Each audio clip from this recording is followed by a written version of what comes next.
Hello everybody, and welcome to this subscribers to davidicke.com weekly look at the news from a totally different angle.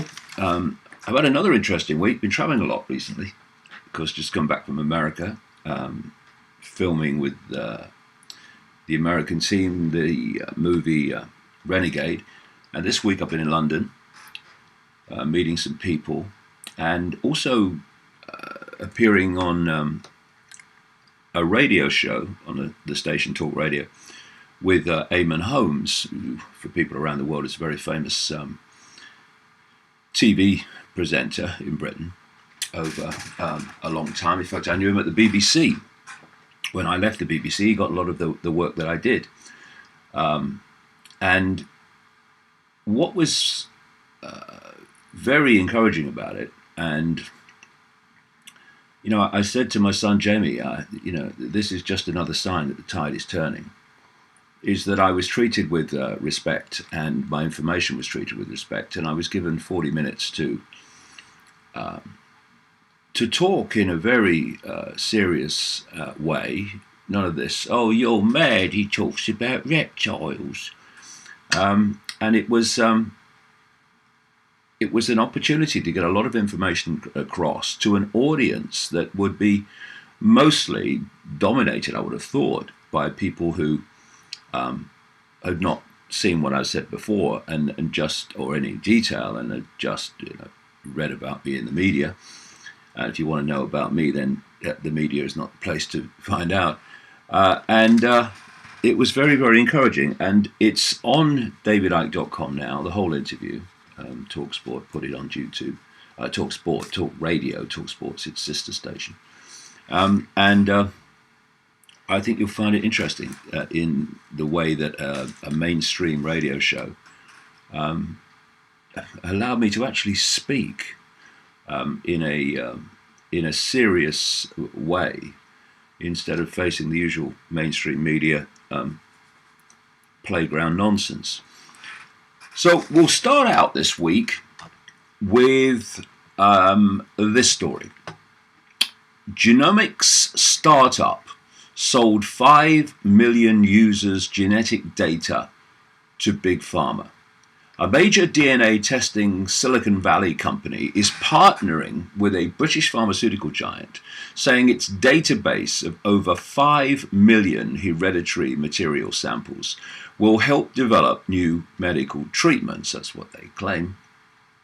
The $300 million 4-year collaboration project between GlaxoSmithKline, GSK, and 23andMe, the genomics company, will allow the London-based pharmaceutical to use over 5 million DNA samples from the genetic database of the Mountain View firm. I've just returned just over a week ago from Mountain View, Silicon Valley. It's where all the Facebooks and people like that are. And according to 23andMe, which I'll come to in a second, the goal of the collaboration is to gather insights and discover novel drug targets driving a disease progression and develop therapies for serious unmet medical needs based on those discoveries. Well, that's all. This is all the front stuff. Well, one of the great things about collecting people's data is we can do this medically. And of course, the 23andMe has this saliva-based testing where people send samples of saliva in, and it's supposed to be a company testing for ancestry. There's a few of these about now. But as I've said in the books over the years, this cabal that I expose wants a DNA global database. And it's being pushed and pushed in various ways. We want a police DNA database and all the rest of it. And for me, all this stuff about, a collaboration of Silicon Valley and the pharmaceutical cartel. I mean, what could go wrong? And this DNA testing and this demand on all these various fronts to take people's DNA and keep it on file, etc., is all part of this process of creating this global DNA database. So it's interesting. In my new book, Everything You Need to Know But Have Never Been Told, on page 608, I actually talk about 23andMe.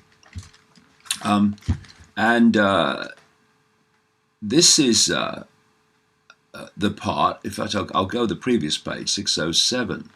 And I'll just read this bit to you in relation to this story from this week. One other point about genetics and genetic information is the DNA testing websites that include Ancestry DNA and 23andMe. Ancestry DNA is a subsidiary of Ancestry.com, the biggest for-profit genealogy company in the world. This is based in Utah, home to the genealogy-obsessed Mormon Church, and down the road from the National Security Agency's Global Data Center. I've exposed the horrors of the Mormon Mafia in other books and how this fake religion connects into the web. People send saliva samples to these companies to test their DNA, but what happens to the information afterwards? Okay, I have read their privacy statements, but how does anyone really know? Anne Kuvakian, a former Ontario Privacy Commissioner, who wrote the Privacy and Big Data Institute, who runs the Privacy and Big Data Institute at Ryerson University, said, "I think you have to assume that you're going to lose control over that information. Assuming that this information could be in the hands of many individuals over which you have no control, are you comfortable with that? It will extend beyond just ancestry information. Your full genetic code is there through the test, so perhaps other information can be gleaned over which you have no control in terms of who has access to it." Now, anyone that's followed my work will know the emphasis I put on the Devil's Playground, Silicon Valley. From that small area of land even by the standards of America, never mind the world, a fantastic amount of power is now being expressed and gathered. And I use the term always. It's being, this power is coming through Silicon Valley. It's not coming from Silicon Valley. Silicon Valley is just a front for the Pentagon and the security networks. So much of this technology is funded, seed funded, and the companies covertly or overtly, if you do the research, funded by organizations like In-Q-Tel, the technological investment arm of the CIA, and by DARPA, the technological development arm of the Pentagon. And I go on in Everything You Need to Know But Have Never Been Told here about the connections between the Silicon Valley giants and 23andMe, this DNA operation. Now, let me just read this bit to you here. "They are after your DNA in so many ways.